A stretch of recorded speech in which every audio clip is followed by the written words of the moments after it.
৯ মাস পর Saint Martin ভ্রমণের জন্য খুলে দেয়া হলেও নেই পর্যটক। টেকনাফ থেকে আজও ছাড়েনি কোনো জাহাজ।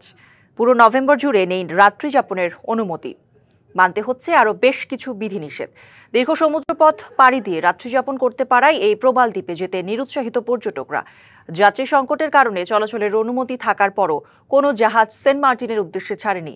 এমন সিদ্ধান্ত থাকলে নভেম্বর মাসে পর্যটকবাহী জাহাজ ছাড়া সম্ভব হবে না বলে জানিয়েছেন ব্যবসায়ীরা। দ্বীপে পর্যটক সীমিত করা রাত্রিযাপনের অনুমতি না থাকায় স্থানীয় ব্যবসায়ী ও জনগণের মধ্যে দেখা দিয়েছে হতাশা। সেন্ট মার্টিন ভ্রমণ নিয়ে আরও জানাতে টেকনাফ থেকে যুক্ত হচ্ছেন সহকর্মী মোহাম্মদ শাহিন। আপনাকে অসংখ্য ধন্যবাদ। আমি এখন দাঁড়িয়ে আছি টেকনাফ সীমান্ত উপজেলার শাহাবুদ্বীপ জেটিঘাটে।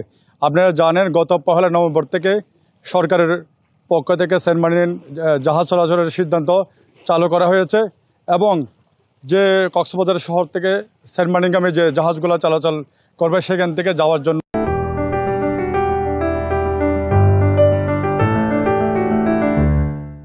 যারা রয়েছে তাদের সাথে বৈঠক বসেন।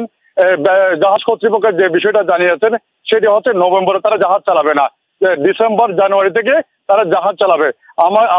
আমি শাহাবুদ্বীপ জেটিঘাটে এসে পর্যটকের কাছ থেকে যেটা জানতে পারছি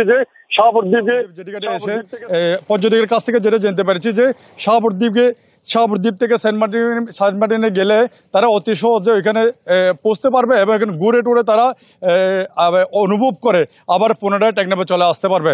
আমি আপনাকে একটা বিষয় জানিয়ে রাখি, উপজেলা প্রশাসনের পক্ষ থেকে টেকনাফ থেকে আপনার সেন্ট মার্টিনে যাতায়াত বন্ধ রয়েছে এবং যারা স্থানীয় আছে সেন্ট মার্টিন এবং টেকনাফে তারা আইডি কার্ড দেখিয়ে এবং যাতায়াত করতে পারবে। আর বিশেষ করে সেন্ট মার্টিনে যারা হোটেল ব্যবসায়ী রয়েছে তারা যদি সেন্ট মার্টিনে যেতে চায় তারা উপজেলা প্রশাসনের কাছ থেকে পারমিশন নিয়ে তারাও সেন্ট মার্টিন যেতে পারবে। আমাকে জেলা প্রশাসক সর্বশেষ জানিয়েছেন টেকনাফ থেকে কোনো পর্যটক সেন্ট মার্টিনে যেতে পারবে না।